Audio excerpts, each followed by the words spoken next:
Hola, buenas tardes a todos. Soy Blanca María Dorado Quintana, directora de ESO y Bachillerato de un centro en España, exactamente en la Comunidad de Madrid. Os voy a contar de forma muy breve cómo me he enfrentado a esta situación en mi centro educativo para daros paso a todas las preguntas que me queráis hacer. Sobre todo os voy a contar qué cosas creo que son las que hay que tener en cuenta ante una situación como esta. Mirad, una sociedad en cambio exige de organizaciones que se adapten y que revisen su coherencia y formas de actuación en relación con las necesidades del entorno.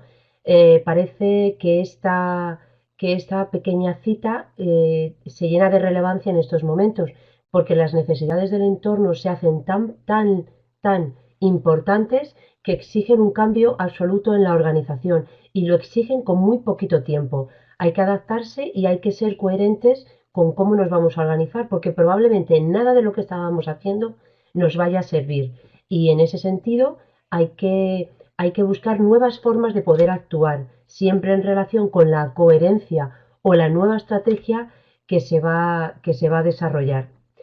Yo creo que hay una serie de pautas o de formas de actuar que son las iniciales, incluso previas a los objetivos que se deben tener en cuenta. La primera es tomar decisiones y la toma de decisiones en un centro educativo tiene que ser muy rápida. ¿Por qué?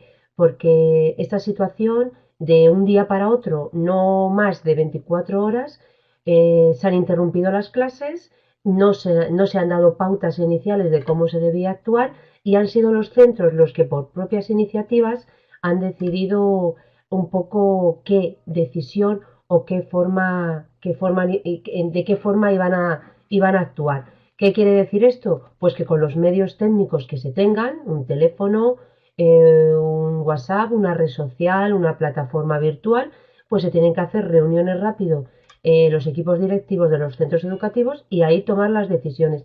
Evidentemente hay que ser tremendamente flexible porque no van a salir las cosas ni cuando ni como nosotros queremos. Asimismo hay que adaptarse mucho, hay que adaptarse al profesorado, hay que adaptarse a los miembros del equipo directivo, hay que adaptarse a las familias, hay que adaptarse a la administración, al Estado, en fin, es una constante adaptación donde lo único que nos va a salvar es la flexibilidad y la toma rápida de decisiones. Hay que ser muy polivalente en este sentido.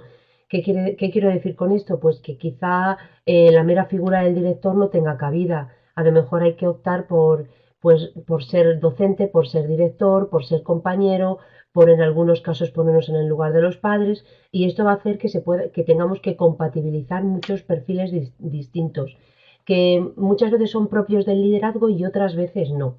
Yo creo que de todas las formas de actuación, la empatía es la que debería guiarnos en todo momento. Siempre nos tenemos que poner en el lugar del otro. ¿Cómo va a poder organizarse la familia? ¿Cómo lo va a entender el alumno? ¿Cómo lo va a entender el docente al que se le dan unas pautas? ¿Cómo lo va a entender tu mismo compañero de equipo directivo? La gerencia del centro. En fin, todas estas cuestiones son importantes. Yo desde el inicio me planteé una serie de objetivos que quería desarrollar.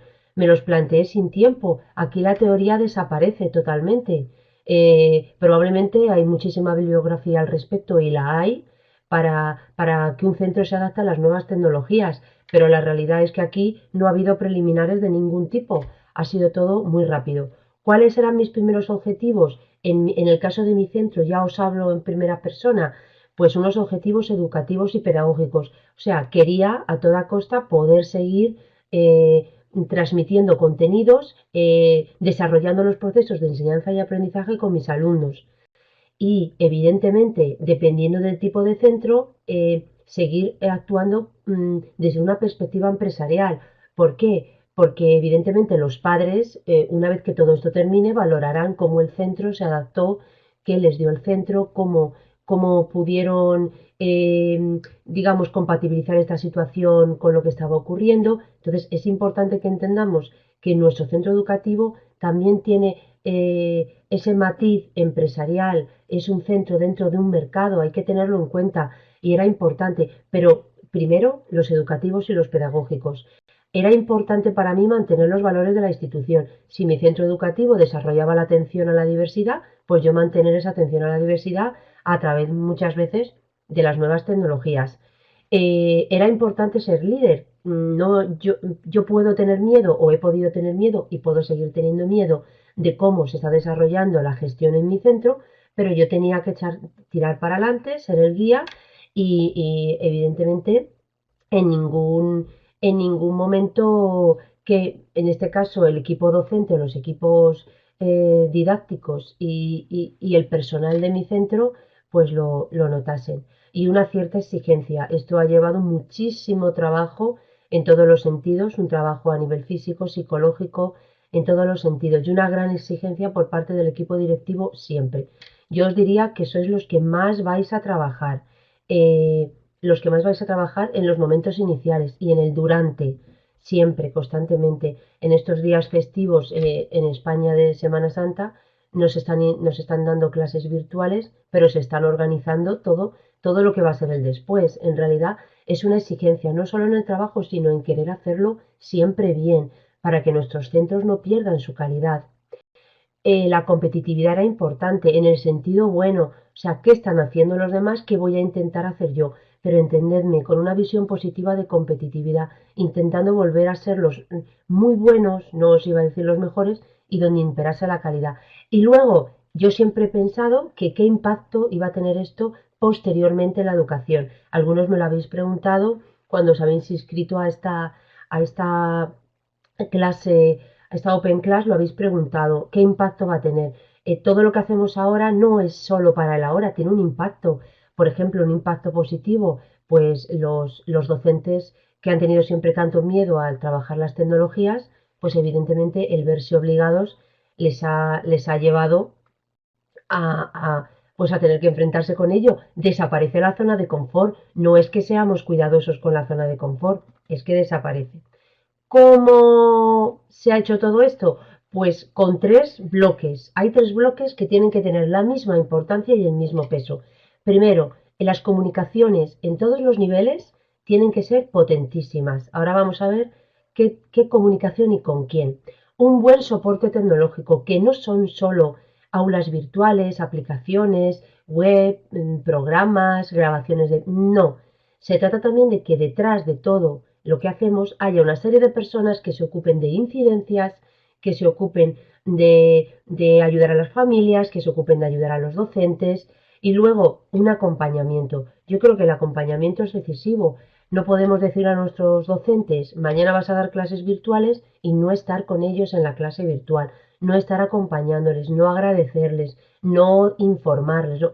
Estos tres bloques yo creo que serían importantísimos. Fijaos, las comunicaciones tienen que ser recíprocas. ¿Qué quiere decir? Que en el centro de esas comunicaciones evidentemente está el director, en este caso estoy yo, y mi comunicación tiene que ser con el personal de administración y servicios. ¿Por qué? Porque quizá ellos tengan que habilitar un número de teléfono para que las familias puedan llamar en todo momento y tiene que haber una comunicación. Ellos me tienen que decir a mí, tantas familias llaman, necesitan esto, demandan lo otro. La administración, entendiendo el Estado, la organización, yo a la inspección educativa le tengo que informar, estoy haciendo esto, lo estoy haciendo de tal forma, y ellos tienen al mismo tiempo que darme a mí la información, una especie de información en el sentido de, bueno, pues eso es correcto, quizás si no, vamos a seguir por este camino. Al mismo tiempo que las dos anteriores informaciones, tiene que ir la gestión interna. Todas las decisiones que se tomen tienen que decidirse en equipo directivo, dentro de esa gestión. Tienen que estar informados, tiene que ser un consenso. No puedo hacer nada por mucha prisa que tenga. Y si a las 5 tengo que informar a los docentes de cualquier tema, a las 4 tengo que haber estado hablando con la gestión interna y a las 3 de la tarde tengo que haber estado organizando todo. Es una secuencia siempre muy rápida, pero las comunicaciones tienen que estar muy dinámicas con los docentes, necesitan constantemente información. Ellos necesitan sobre todo comunicación y acompañamiento, son las dos cosas más importantes para ellos. Diariamente yo les he pedido que me informaran a través de un correo, diariamente a través de un correo, de todo lo que habían hecho en cada una de sus jornadas. Al principio quizá no les gustó demasiado, pero ¿qué les ha supuesto esto? Hacerse un seguimiento ellos mismos. Yo estaba informada de qué contenidos que habían estado haciendo en sus clases virtuales y además cómo lo habían estado haciendo, incluso los problemas que podían tener. Mucha comunicación con los tutores, porque los tutores van a ser los primeros que detecten aquellos alumnos que no se están conectando, que sabéis que es uno de los problemas que hay sobre todo con esta forma de gestionar los centros. Hay que estar muy atentos no a los que están con nosotros, sino a los que no están con nosotros. Digamos que en ocasiones hay que hacer una labor un poco casi de persecución de estos alumnos. En este sentido, la orientación del centro tiene mucha importancia, juega un papel muy importante. Alumno que no se conecta, detectamos a los padres, vemos las necesidades y entonces la orientación, psicólogo o psicóloga del centro, según las necesidades, accede y entra en esa comunicación a ver qué le está ocurriendo a ese alumno. Y todo tiene que ser también muy coordinado. Los departamentos didácticos de cara a las programaciones didácticas y las posibles evaluaciones que se vayan a hacer y calificaciones con todas estas aulas virtuales. TIC, el departamento tecnológico. El departamento tecnológico juega dos papeles importantes. Por un lado, te ayuda, te acompaña en todo lo que es la elaboración de esa sesión virtual, pero sobre todo lo que va a estar es preparado para cualquier incidencia. ¿Qué quiere decir? Pues que a lo mejor una mañana el alumno no se puede conectar porque tiene un problema. Tiene una dirección de correo, yo habilité una dirección de correo que estaba activa siempre y entonces comunicaba al momento la incidencia que tenía la persona que estaba, el equipo de trabajo que estaba detrás de ese correo electrónico de incidencias, pues la solucionaba al momento. ¿Por qué? Porque era una forma de que el alumno no perdiera clases a mañana, de que se sintiera acompañado, de que la familia se sintiera acompañada. La mayoría de las incidencias son muy fáciles de resolver, son incidencias de, pues no me sé conectar porque no recuerdo la contraseña, porque tal, mmm, ya está. Las aulas virtuales, mirad, una vez que yo tengo todo este entramado de comunicación bien establecido, ya entonces elijo qué aula virtual. Yo os podría hablar de muchísimas aulas virtuales, pero no tiene ningún sentido. Hay muchísimas. Hay aulas virtuales gratuitas que ha habilitado el Estado y hay otras aulas virtuales que no son tan gratuitas. Esto depende muchísimo del centro, de la inversión que el centro quiera hacer y cómo lo vaya a hacer. Hay que utilizar algo que sea sencillo. Yo en este caso, nosotros en mi centro hemos utilizado la aplicación de Office 365, que era una aplicación a través de Teams. Ya está, eso es lo que hemos utilizado. ¿Por qué? Porque, bueno, buscamos las cuentas, se las dimos a cada uno de los alumnos, dimos cuentas desde primero de primaria, estamos hablando de 6 7 años, hasta segundo de bachillerato, todo ese margen. Lo fuimos haciendo progresivamente. Los primeros días era solo bachillerato los que tenían acceso a esas aulas virtuales y a los que se les daba clase. Con la experiencia que fuimos adquiriendo en esos 2 o 3 días con segundo de bachillerato, ya pasamos al ciclo de educación secundaria obligatoria. Vimos otros problemas que surgen, puesto que ya estamos hablando de alumnos que van de 11 a 16 años y con esos problemas nos enfrentamos a primaria. En el caso de primaria se redujo el tiempo de la sesión de clase. Se mantuvieron los horarios, los alumnos daban clase en sus propios horarios, igual que eran horarios presenciales, pues en el mismo horario tenía lugar la clase de matemáticas, la clase de lengua, la clase de tecnología, la que fuese. Y en el caso de primaria se redujeron a la mitad, de tal forma que sobre todo cuarto, quinto y sexto, lo que serían los cursos ya de mayores de primaria, daban una mitad de la clase. Y los primeros días era más una toma de contacto, enseñarles a utilizar la aplicación, cosa que con los mayores no se realizaba. Con los mayores directamente se dio clase y en la propia sesión pues se les explicaba de forma sencilla. Con los pequeños fue una toma de contacto. Y luego, primero, segundo, tercero de primaria, que son muy pequeños, se realizó con los padres, de tal forma que nos dimos cuenta que para esos alumnos tan pequeños no era importante hacer una suma o hacer una lectura, era importante ver a su profesor. Ellos estaban muy contentos, veían a su profesor y días después comenzamos a introducir algún contenido, pero siempre muy despacio. Evidentemente se intentó con infantil, pero era muy complicado y suponía un esfuerzo por parte de las familias mayor que el beneficio que se obtenía. ha sido un poco la forma de trabajar. Ya os digo que hay muchísimos soportes, muchísimas aplicaciones. Yo os he puesto un ejemplo, podéis usar muchísimos. Mm, ¿Qué sería un poco lo importante? Pues que sea sobre todo lo más conocido posible con los docentes. En esta tercera parte que os cuento, lo importante, lo que yo creo que ha tenido mayor éxito ha sido el apoyo. El apoyo a tres bloques grandes. Fijaos los tres bloques. Primero las familias y los alumnos. ¿Por qué? Porque se les informó adecuadamente, se les ha acompañado en el proceso. Ya os digo que ha habido alumnos que no se han conectado por diversas razones. Hemos evaluado alumno por alumno con ese departamento de orientación y esos tutores porque no se conectaban. Nos hemos puesto en contacto telefónico con estas familias. Para que os hagáis una idea, ha habido una conexión cuando ya estaba todo asentado de un 95%, cuando todo estaba asentado. Nos podemos encontrar situaciones como aquellos alumnos que no disponen de dispositivos tecnológicos, bien porque no los tienen o bien porque sus familias los están utilizando para teletrabajar. Esta era una dificultad importante. ¿Qué hacíamos nosotros? Dejábamos las sesiones grabadas y si sabíamos que igualmente no se podían conectar por otras situaciones, por ejemplo, no tener una adecuada red wifi o un internet adecuado en sus casas, pues entonces utilizábamos un correo en el que le contábamos lo que habían hecho, pero esto ha supuesto un trabajo extra para los docentes y para los tutores. Solo nos encontramos un reducido de un 1%, un reducido grupo de alumnos que o bien no podrían acceder nunca a un dispositivo tecnológico por problemas socioeconómicos, evidentemente, y lo que hicimos es ponernos en contacto con los servicios sociales y de esa forma solucionarlo. El apoyo con los docentes ha estado al principio, al final, quiero decir antes de la Semana Santa y durante. ¿Cómo hemos apoyado a los docentes? Los docentes podían tener básicamente dos problemas. Primero, el miedo, el salir de mi zona de confort sin tiempo para adaptarme. Vamos a pensar en esos docentes que llevan 30 años en la docencia y que no se han y que no se han, nunca se han enfrentado a esa situación. Pues claro, en realidad les hemos empujado, les hemos tirado a la piscina.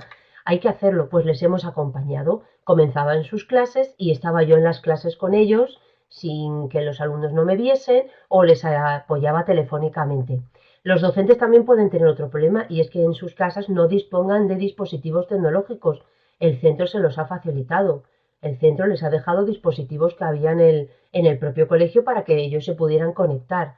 Esta situación se ha dado en bastantes casos. Y no solo porque no los tuvieran, sino porque quizá los tenían, pero alguien más en casa los estaba utilizando. Y luego, atención a la diversidad. Claro, hay un gran número de alumnos que no se conectan o no se han conectado inicialmente porque para ellos esto representa una gran dificultad, con lo cual se les han dado clases personalizadas a ellos. O sea, todos los profesores especialistas, PT, terapeutas, todos los profesores de apoyo, de refuerzos, todos los profesores de programas de mejora del aprendizaje que hubiese en el centro, se han dedicado única y exclusivamente a estos alumnos, de tal forma que en vez de tener 6 horas de clase estos alumnos, pues a lo mejor tenían 2 o 3 espaciadas con uno o en ocasiones 2 profesores y un alumno. Pero hemos atendido todos los casos de alumnos que tienen dificultad con la atención a la diversidad. ¿Qué nos depara el futuro? Pues ahora la siguiente parte de esto sería cómo calificamos, cómo evaluamos y cómo calificamos. Porque las clases se están dando, los contenidos están avanzando, no tenemos todavía constancia objetiva de si los procesos de enseñanza o aprendizaje se están desarrollando bien. Es cierto, tú das tu clase, la clase se desarrolla bien, los profesores te informan de que se han avanzado los contenidos, se han realizado actividades, se han corregido en el aula, se usan todos los recursos digitales que haya, pero ¿están asimilando los conceptos? Eso es la segunda parte de esto. Y junto a esta parte de si están asimilando los conceptos, cómo lo vamos a evaluar y calificar, estaría un poco qué va a quedar esto en los centros, porque esto es un antes y un después en la educación tal como se entendía, porque si cualquier docente de cualquier centro ha sido capaz de enfrentarse a esto, cualquier director de cualquier centro ha gestionado esto en tiempo récord, Esto tiene que dejar huella en los centros educativos. Bueno, yo os he contado más o menos así muy general, cualquier pregunta que me queráis hacer, cualquier cosa que yo os estoy hablando desde mi propia experiencia, ¿eh? No hay teoría, no soy un especialista para nada en esto, solo soy una simple directora que me he tenido que enfrentar a esta situación. Preocupa si los niños están recibiendo más ayuda de la necesaria. ¿En qué sentido lo estás diciendo, Dunia? ¿En qué sentido preocupa eso? Vale, mientras que me responde Dunia, Maite me dice qué sistema de evaluación habéis pensado utilizar. Mira, Maite, hemos hablado de muchas cosas, pero no tenemos ninguna todavía, porque depende de cuándo se regrese, si se regresa a los centros. En función de si se regresa, se utilizará una u otra. Entonces todavía no te puedo decir nada. Es verdad que hemos empezado a utilizar aplicaciones tipo Kahoot, tipo Form, que sobre todo, te estoy hablando de calificación, no de evaluación, que sobre todo lo que hacen es que los alumnos tengan que responder a preguntas en un corto margen de tiempo y eso hace pues que parece, porque los profesores tenían mucho miedo a, claro, que se van a copiar, van a responder con los libros sobre la mesa. Bueno, estamos probando todo eso, pero no lo tenemos decidido porque depende, está totalmente unido a si se regresa y cuándo se regresa.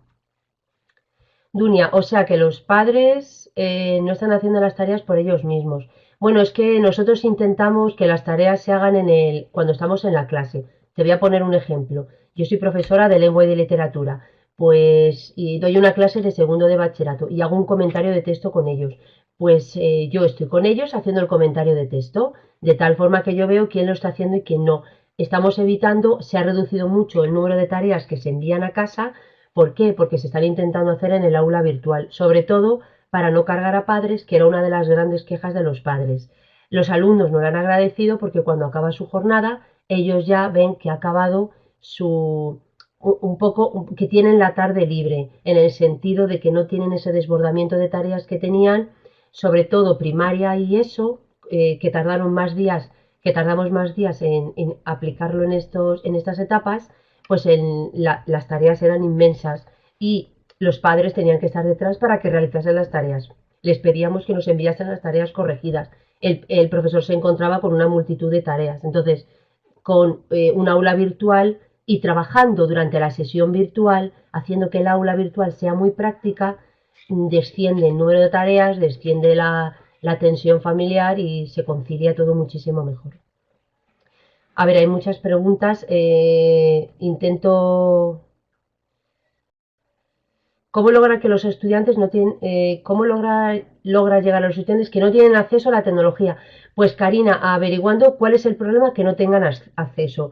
Yo en mi centro te diré que el 95% podían acceder perfectamente. Yo me he encontrado alumnos de segundo de bachillerato que solo tenían un dispositivo móvil, un teléfono móvil, y se han conectado así a las clases. Te puedes encontrar la situación del alumno que tiene en su casa un ordenador fantástico para él solo y no se conecta. Yo creo que el problema está sobre todo en la motivación, pero en nuestro caso ellos son conscientes de la situación y todos, sí, no había ningún problema, se conectaban la mayoría. Y luego los que sí tienen problemas, hemos visto qué problemas son. ¿Cuál es el problema que tienen? ¿Que no disponen de un ordenador? Pues hemos buscado cómo hacerlo. ¿Que el problema es grave ya a nivel económico en el domicilio? Pues nos hemos puesto en contacto con servicios sociales. Bueno, haciéndolo un poco de esa forma. Incluso llegamos a pensar en la posibilidad de prestarles nosotros dispositivos tecnológicos, pero normalmente si no tienen ordenadores, tablets o móviles, no lo tienen porque no tienen en su casa pues, internet, entonces tampoco les servía nuestro soporte. Más preguntas. ¿Qué hemos hecho con preescolar y primero? Pues en el caso de infantil, lo que hemos hecho es mandar correos a las familias con actividades para que fueran haciendo con las familias un poco en esa línea. Pero a ellos, ya os digo que les dimos cuentas para que accedieran cuando decidimos que todos los alumnos tuvieran aulas virtuales y era complicadísimo para la familia. Ellos mismos no, porque exigía que estuvieran delante del ordenador ellos. Entonces, no tenía ningún sentido porque ellos realizaban un trabajo que en el aula de infantil no está. Entonces, no servía para nada. Lo que hacemos es mandarles actividades que sean dinámicas, estar en contacto con las familias a través de correos y sobre todo acompañar. Es más bien una labor de acompañamiento en el caso de infantil. Eh, Anabel, las calificaciones y las evaluaciones en este primer trimestre pasado, directamente hemos decidido que no hay evaluación continua, que no va a haber recuperaciones, que no va a haber parciales y es como un antes y un después. Nosotros ya habíamos evaluado primera y segunda evaluación. En el caso de primaria se había quedado casi finalizando la segunda evaluación. De hecho, la semana pasada les hubieran dado sus boletines de calificación. Entonces, lo que se ha hecho es evaluar la segunda con los contenidos que ya se tenían. Y en el caso de ESO y bachillerato ya se había cerrado la segunda evaluación y entender que la tercera evaluación es algo que no existe y es algo nuevo. Porque eso generaba muchísima intranquilidad entre las familias y entre los alumnos, sobre todo alumnos de bachillerato. Entonces, ahora vamos a ver cómo vamos a calificar la tercera evaluación. Ya está, aunque esto hubiese comenzado antes de esta situación. Si una profesora no tiene internet o no tiene tal, hay que buscar otros medios, teléfono, hay que buscar medios que no son oficiales y que yo siempre hubiera dicho, de hecho yo siempre he dicho que las reuniones nuestras, que cualquier comunicación para respetar esa ley de protección de datos, jamás se debía utilizar WhatsApp ni medios de este tipo, pero evidentemente hemos tenido que recurrir en ciertos momentos. Y ha habido familias a las que se les ha tenido que llamar. Yo les he pedido a los tutores que llamada oculta, pero cosas tremendamente rudimentarias. Incluso hemos, pues eso, desde el centro llamado varias veces para que se ponieran en contacto con nosotros, distintas direcciones de correo. En todos los casos se ha solucionado, salvo en los que no se quiere solucionar. Las familias colaboran fantásticamente bien, María José, en las actividades educativas de sus hijos. Las familias han respondido, han agradecido. Ya os digo que ha descendido el número no solo de actividades, sino de responsabilidad por parte de las familias, en el sentido de que ellos ven que sus hijos están conectados, están viendo al profesor, porque el profesor utiliza una cámara como yo ahora, de tal forma que ellos muchas veces decían, bueno, es que está el profesor en mi casa, pero claro, eso ha hecho que la responsabilidad descienda de tal forma que las familias se han sentido aliviadas y están viendo que se está con un equilibrio que yo creo que aquí lo que no ha habido es equilibrio entre contenidos y los centros nos hemos dejado llevar por el miedo y hay que dar todos los contenidos. Cuando hemos encontrado ese equilibrio es cuando todos nos hemos relajado y cuando verdaderamente se ha empezado a disfrutar, porque ha llegado un momento en el que se disfruta de las clases virtuales. Y los estudiantes lo valoran también muy bien. De hecho, los estudiantes participan, ya os digo, en un alto índice en las clases virtuales, tienen un excelente comportamiento, cosa que no siempre estábamos seguros de ellos.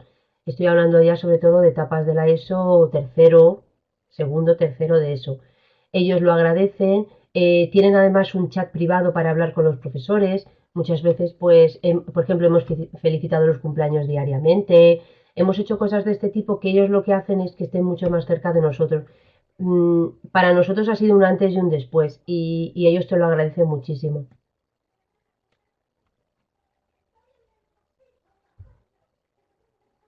Claro, fijaos mm, hay aquí una reflexión que dice, nosotros hemos hecho Kahoot, formularios de Google, desordenados, Quizy, pero no tenemos clara la simulación. Alguna reflexión es lo que yo os digo del futuro, que cómo verdaderamente esto nos va a servir para ver si ese futuro tan tecnológico en el que los colegios van a estar inmersos o quieren estar inmersos a toda costa y siempre han querido, ahora nos va a servir para hacer un profundo estudio de ello. ¿Se asimilan los contenidos? ¿Qué contenidos se asimilan? ¿Quién los asimila más? ¿Cómo se asimilan más? Esto requiere un estudio posterior, pero dentro de toda esta situación creo que ha sido positivo para los centros.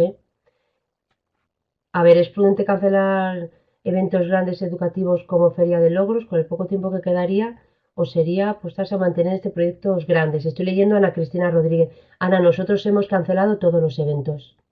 Hemos cancelado los eventos porque muchos eventos además conllevaban gastos y conllevaban pues pago de cuotas. Entonces las familias tampoco entendían nada. Y luego hemos cancelado eventos. Hemos cancelado viajes, hemos cancelado la graduación de segundo de bachillerato.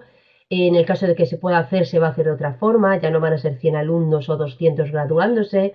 En fin, hemos cancelado todo y lo hemos cancelado con tiempo y sobre todo los viajes. Mar, bueno, no he dicho tu nombre, ahora lo veo.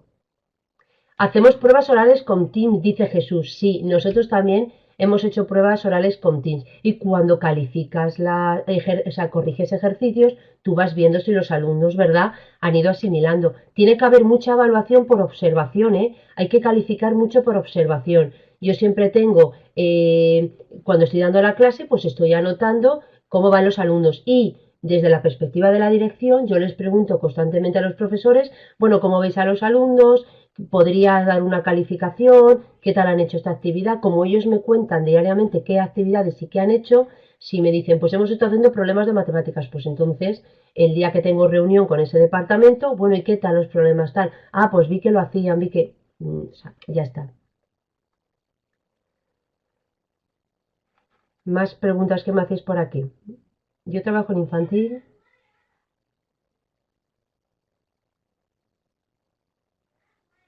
Claro, nosotros, por ejemplo, asignaturas como música, María Isabel, en ese sentido, como música o educación física, lo que ha hecho el profesor es elaborar unas tablas, las hacía con ellos, les pedía que se pusieran, porque ellos utilizan un chándal para clase de educación física específico, para un poco seguir la rutina y ha hecho ese tipo de actividades con ellos, como unas clases y una especie de tabla, donde iban consiguiendo metas y objetivos. Esto les ha motivado mucho. Incluso las familias, ha permitido que las familias interviniesen y al final ha sido pues como nuestro profesor de educación física o de gimnasio. Y en el caso de música ha sido algo similar, pero evidentemente mucho más complicado la educación física, la música, la tecnología, robótica y programación cuando son cuestiones relacionadas con el taller, claro. Más preguntas que me hacéis por aquí. En el aula virtual desciende el tiempo de clase y los contenidos programados, Mercedes, sí. ¿Por qué? Porque yo al principio les dije a los docentes, la misma sesión que tenéis de clase la vais a tener virtual, de tal forma que sí, las clases comenzaban a las 8:30, de 8:30 a 9:25 era la primera sesión, la primera hora de la mañana, y tenían matemáticas con cuarto de la ESO, pues ellos desarrollaban sus matemáticas. Pero claro, cuando termina la jornada, ese profesor está extasiado, exhausto, es agotador, con lo cual hemos reducido. Y en ocasiones no se da la hora entera de clase. Puedes ponerles unas actividades y les dices, dentro de 20 minutos me conecto a ver cómo vais. Y se les deja trabajo a ellos. Al principio esto nos daba miedo por si no lo hacían, pero sí que lo han hecho bien. Quiero decir, hay que equilibrarlo. Y evidentemente los contenidos lo mismo. Hay que ir a mínimos. Hay que ir a mínimos. No podemos darlo todo ni de la misma forma. Y hay que relajarse, no pasa nada. Si yo quiero explicar la célula, pues me voy a explicar la célula. Quizá todo lo que tiene que ver con el tema de la célula, pues no lo puedo hacer. Hay que ajustarlo. Eso se va haciendo en el día a día con esas reuniones departamentales, con esa comunicación que os digo. En muchos casos, padres de familia dicen que no tienen internet. Claro, es que si no hay internet, ahí tenemos un gran problema. Hay que ver por qué no hay internet. Nosotros hay familias que no tienen internet y estos días, dada esta situación, pues hemos conseguido que lo contraten. Ya os digo que hubo familias de las que tuvimos que dar comunicación a los servicios sociales y a la inspección educativa porque su situación era bastante, bueno, pues necesitaban una atención especial y en algunos casos es cierto que los servicios sociales están ocupándose de situaciones pues muy especiales, pero sí que les han ayudado. Ese es el principal problema, es así. Eso es necesario un horario específico por asignatura. Dora, el propio, el propio horario de clase, no hay que volver a hacer unos horarios, el propio horario de clase, ellos ya lo conocen, los docentes lo conocen, es muchísimo mejor. Tal cual tienes tus clases presenciales, las vas a tener virtuales. en el mismo horario. En el caso de primaria, que había clases por la tarde, se han adaptado a la mañana. Pero también es verdad que el horario de primaria se ha adaptado en cuanto a las clases van a tener la mitad de duración. Es recomendable seguir el horario escolar. Para nosotros eso ha sido las familias lo que más nos han dicho. ¿Por qué? Porque hemos conseguido que los adolescentes, sobre todo, se levantaran una hora prudente y tuvieran un horario de vida adecuado. Entonces, está muy bien esto, de hacerlo según el horario escolar. Nosotros lo hemos hecho según el horario escolar, salvo en el caso de alumnos de primaria, que evidentemente ha habido que adaptárselo. Y primero y segundo de primaria, y en el caso de infantil, si hay conexión a través de aulas virtuales, más esporádico en el tiempo, a lo mejor 1 o 2 horas a la mañana, en la mañana como muchísimo. Bueno, ya últimas preguntas que tenemos que ir terminando. ¿Cómo estáis en contacto diariamente el equipo directivo? ¿Sobre qué estáis trabajando? A ver, nosotros diariamente, el equipo directivo, nosotros estamos en contacto a través de las reuniones con este aula virtual de Teams y nos reunimos muchísimo. Esta misma mañana yo he tenido una reunión de equipo directivo y mañana, Jueves Santo en España, tengo otra. ¿En qué estamos trabajando? Pues en la sesión de puertas abiertas. ¿Por qué? Porque ahora lo importante es poder abrir el centro y hacer reuniones virtuales a través de las puertas abiertas. Yo como directora no observo las clases de los docentes a no ser que ellos me inviten. Yo podría entrar porque ellos me lo van a permitir, pero solo he entrado al principio cuando ellos me lo han pedido. Bueno, ya me despido, que ha llegado el momento de terminar. Muchísimas gracias por vuestra atención, por vuestra participación. Os animo a todos a ser muy valientes, que lo sois seguro, y a decidir hacer algo así. No tengáis demasiado, o sea, lo vais a saber hacer perfectamente, no hay nada como tener que adaptarse a una situación y espero que mi experiencia os haya servido. Buenas tardes y buenos días a los que me escucháis y muchísimas gracias.